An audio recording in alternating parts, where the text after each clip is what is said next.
As the stronger will mastered, the sentry turned and led the Cairene into the midst of a group of goatskin tents. Before the largest he paused. A few soldiers were sitting here and there by the fires. They looked up curiously, but none offered to interfere. The sentry lifted the tent flap, and Ardath entered. He felt an involuntary tension as he faced the baffling Drow-Gear. A few lamps of pottery, with wicks protruding from reeking animal oil, cast a flickering yellowish gleam on the tented walls.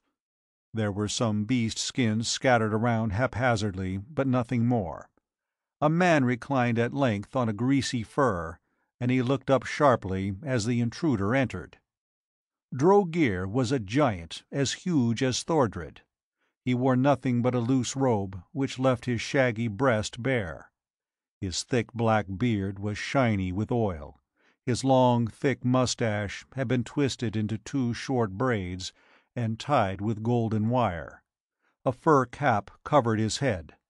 His face was that of a blindly ferocious beast. The low brow slanted back. The thick lips revealed yellow, broken tusks. In the shallow eyes was little sign of intelligence. Ardath frowned in wonder. Was this the genius he sought? Chapter 9. Li Yang. Drow-Gear surged up in one swift motion. His hand brought out a short throwing spear, which he leveled at Ardath. "Li Yang!" he roared. "Come here!" Ardath had already taken pains to learn the language of the barbarian hordes. "I mean no harm," he began. "I merely—" "Peace, Lord," a new voice broke in. "He comes unarmed. Wait." Someone was crouching in the shadows. Ardath peered intently into the darkness. He saw a gross lump of a man, an absurdly fat Oriental who sat cross-legged in the gloom. Sharp black eyes, almost hidden in the sagging pads of the bland round face, stared back at Ardath. The tiny red lips were childlike, and the dome-like skull was bald and shining. Li Yang wore a loose robe, girt about his bulging waist by a golden cord. Drow-Gear had also swiveled to peer at the Oriental. "Hear his words," Li Yang counseled, and picked up a lute-like instrument at his side. Idly he strummed the strings as he gave his advice. "There is no harm in words." But Drow-Gear did not release his grip on the spear. He stood with legs wide apart, watching Ardath. "Well?" he demanded. The Cairene spread his hands in appeal. "I come in peace."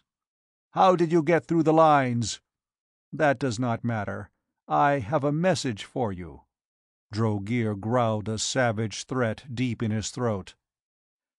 "Let him speak, Lord," Li Yang whispered. "Then speak, but swiftly." Swiftly Ardath told his story. He was still puzzled, and he grew more bewildered as he searched the dull, ferocious eyes of the chieftain. No understanding woke in them, yet Ardath plunged on, explaining his purpose, asking Drow-Gear to come with him into time. Finally he finished. There was tense silence as the lamp sputtered and flickered eerily. At last the soft twang of the lute murmured vaguely. "What is your answer?" Ardath asked. Drow-Gear tugged at his beard, while his hand was still clenched about the spear. Abruptly the Oriental broke in. "Lord, I think this foreigner has strange powers. It would be well to make him welcome."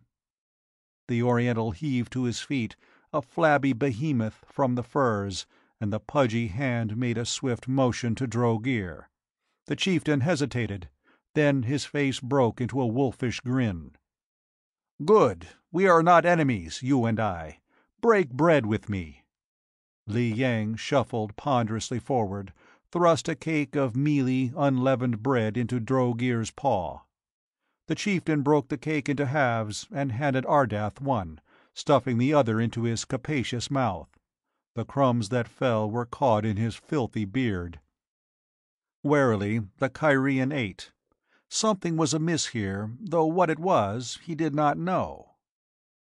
"You will come with me?" he asked. "I am tired of using force. If you refuse, I shall merely leave you and continue my search." "Drink!" Drogear roared.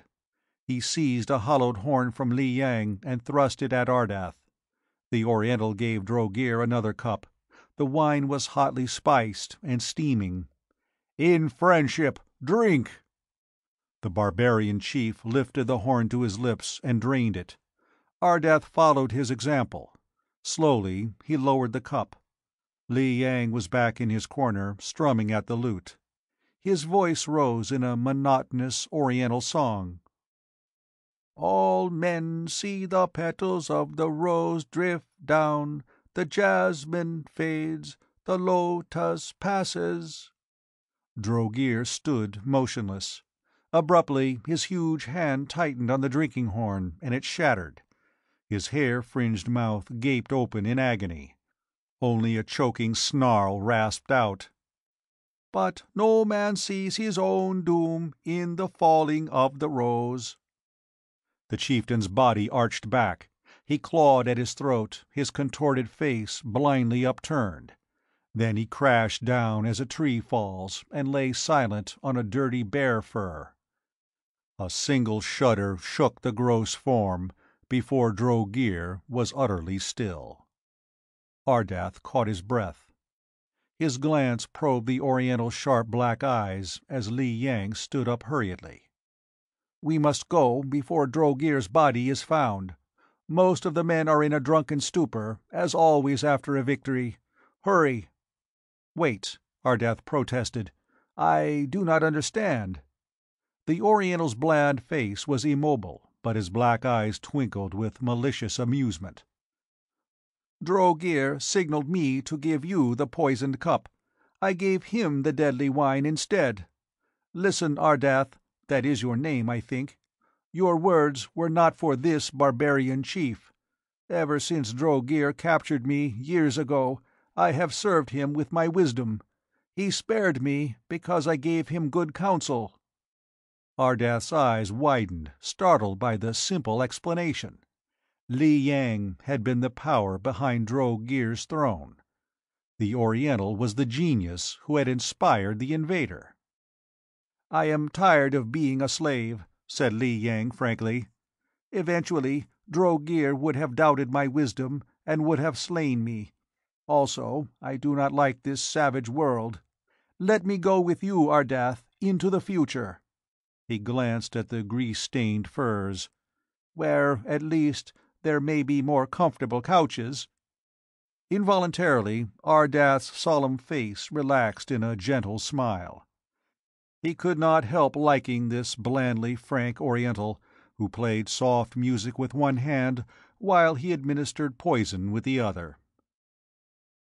"Very well," he agreed. "Let us go. What of the guards? Can we pass through their lines?" "Unless Drogear's body is discovered. In that case, not even I will be above suspicion, so we must hurry." The two slipped quietly from the tent, and under a swollen red moon they walked through the encampment. Only when the fires had grown dim behind them did they breathe freely once more. Li Yang pointed up to the smoke from the camp that drifted across Earth's satellite. "Barbarian flames darken the moon lantern," he said softly. "In future ages the smoke may have drifted away. Not for many centuries, though, I think." Ardath did not answer, for he was concentrating on the brain of the man who walked beside him. Presently he sighed with an emotion that was close to despair. His quest was not over. Li Yang was wise, far ahead of his time in intelligence, but he was not the super-being Ardath sought. The search must still go on through the eons, but Li Yang would be a good companion to have, despite his shortcomings. After a while they came in sight of the ship. The Oriental's lips quivered, though his face remained immobile. "The chariot actually flies?" he asked in awe. "It is truly wonderful, like the fabled dragon of Sti Shan."